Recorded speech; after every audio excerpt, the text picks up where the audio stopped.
Ask doctor genres అని type చేసి మీ questions అడగండి, తప్పకుండా రిప్లై చేస్తాను. పద్మవ్యూహంలో అభిమన్యుడు, ఇది చాలా ఇంట్రెస్టింగ్ ప్రశ్న.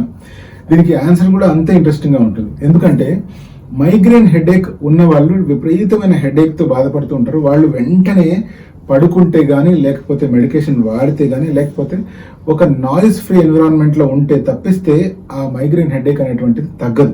కానీ ఒక ఆసక్తికరమైన థింగ్ అబ్జర్వ్ చేయడం జరిగింది. అది ఏంటి అంటే, ఎవరికైతే మైగ్రేన్ ఉంటుందో అటువంటి వాళ్ళకి ఎప్పుడైతే హెయిర్ ట్రాన్స్ప్లాంటేషన్ చేయడం జరిగిందో వాళ్ళందరికీ కూడా ఆల్మోస్ట్ 90 to 95% మైగ్రేన్ హెడేక్ అనేటువంటిది సర్జరీ తర్వాత తగ్గిపోవడం జరిగింది. ఇటువంటి యాక్టివిటీ మీద ప్రత్యేకించి రెప్యూటెడ్ జర్నల్స్ లో పేపర్స్ కూడా పబ్లిష్ అయ్యాయి. సో మనం అందరం ఏదైతే భయపడతామో, ఆల్రెడీ తలనొప్పి ఉంది, మళ్ళీ దానికి హెయిర్ ట్రాన్స్ప్లాంట్ సర్జరీ చేస్తే ఇంకా పెరుగుతుందేమో అనుకుంటాం.